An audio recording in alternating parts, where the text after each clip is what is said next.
Hello guys, like I said in the last clip, it's obviously I'm going to do this episode over several evenings, days, whatever I can get chance on to just get in the garage. Just got a little list together. So we've got coilovers, welding, rear beam, fuel tank, send off the clutch, hubs, gearbox, hydro handbrake, oil change, coolant. I know there is more stuff to do, I just can't remember, to be honest, what it was. Every time me and Steve working over there, every time we were chatting, there'd be something else. So they're a bit small whiteboards, I need to get a bigger one, but it's just all we had locally for now. But for tonight I'm going to try and get the fuel tank off. I might even attempt to strip the case off the gearbox and see what we find in there. So yeah, let's get this done.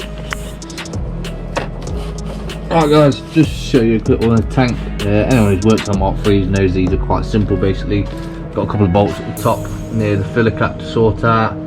And then it's just literally basically the 3 tank straps, take off the one inside for the 2 pipes, and we should be off. So hopefully this won't take too long. Do we get the sill sorted because I need to get these axle stands off the beam so that I can actually get the beam off and start getting the new one sorted and on. So yeah.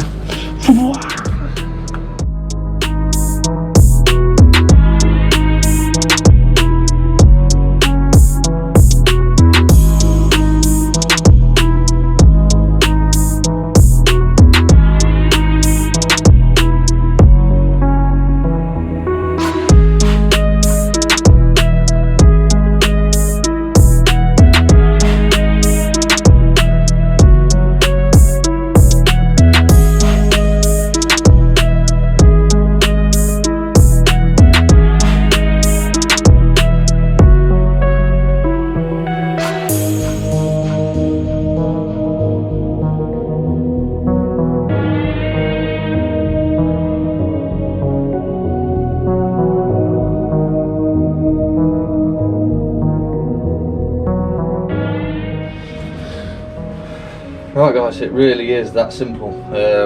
You know, there's a bracket with 2 straps on one, bracket on the other, and then 3 this end, so there's 5 bolts. Tank drops down these, there's normally another bolt up here in the fuel cap area, but you know, that's it. There's a lot more fuel in it, I remember, but we'll get that drained out because it will be Supreme diesel with the race fuel additive. I'll show you that at some point, what we run in these. Yeah, basically that's that off. You know, so I'll get this out of the way, we'll get down here, we'll get it drained off, and then we'll get the other tank cleaned up, ready to go on. It's in the corner.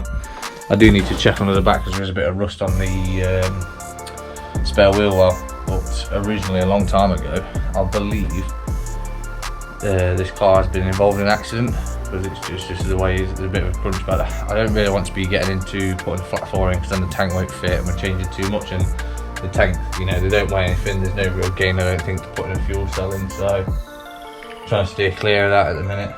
There's enough to do, so yeah, I'll get this out of the way, get the fuel out. Depending where I go, if I get this tank out, I'll show you what I mean by why we're putting the petrol pump in and explain to you why, petrol tank, and explain to you why we're doing that. So yeah. Well guys, obviously you've seen got the tank off. I was going to go get the new petrol one, but I decided to have a quick look at the box. So I've got to where I can get. Right guys, so I've got to where I can get to for now with this. Unfortunately, these 2 T6s haven't got a correct one anyway, but my impact gun is not strong enough with the socket I got that does fit. So, like I said, I was going to do the tank, but I just wanted to tackle this because I wanted to get this off and see if I'm going to take out the input shaft, do it myself, or send it to somebody else. But I feel pretty confident. I can strip engines down, rebuild engines, so I've not done a gearbox for a very, very long time, since I was at college when I was like 15. So what we're going to do is we'll give it a blast, see what we do. I've got plenty of friends that can help me and put me in the right direction. I have found this floating around the gearbox. I don't think it's going to zoom. There we go. I'm not sure what for. It's a little bit worrying what I'm going to find once I get the case off. But like I say, I'll have a look tomorrow. I might just buy a new air impact gun because I've got a compressor, just see if we can waz them off, and I can get this off and we'll have a look inside it and go, well, I won't say in depth because I'm no fucking genius with this stuff, but we'll get inside the box, have a look around, see if we can take out the input shaft and take it off my spare box and put it in this one, or take the diff out of this one, put it in my other box. Either way, we'll try and work something out. So hopefully, yeah, fingers crossed, I'll get on that this week and this will still be in the same video, so all gravy. Thought I'd add this bit into the video, guys. I was supposed to get some more done this week, but I've not had a chance just because the workman's engine decided to shit itself. So luckily enough, as you know, we've got the Mark III, the other Mark III and the T25 with the same engine, so luckily I have 4 spares. So basically what I'm doing is AHU's going in this instead of this one. I'm not sure which one this is, it's slightly different. I know it is just because of the front point on the head here, the way the block and the head sit different to mine. So it is a TDR, I'm not sure which one, but it's always been sluggish, so yeah, we'll get this in. Might do a bit of a footage for it for the channel, but I will be playing with this very soon.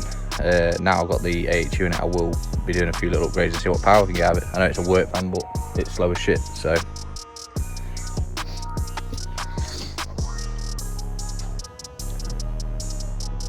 The new engine's in, boys and girls. Massive thanks to Stephen and another friend we will not name for now, at a later date, but we basically had to strip both engines down to the pure block. Everything's had to come off basically. We've had to change every single fitting, and from, you know, the plastic housings to the fuel pump to the brackets on the alternator, everything else, it all sits different on this engine. So we've had to swap everything over, the oil filter housings, a whole lot from the other engine to this one. I've put the black diamond clutch in there that you're used to using a race car. I've had to change some injectors because, as we found on the other engine, when we've got more light, because it's quite late and dark now, it's actually somehow damaged the end of one of the injectors. Hopefully it was caused by the engine seizing up and it's not something that's an old issue. Otherwise I've been driving it with an injector down, but you know, we shall see. We'll get some footage soon on the actual race car this week and get this video finished, so sweet.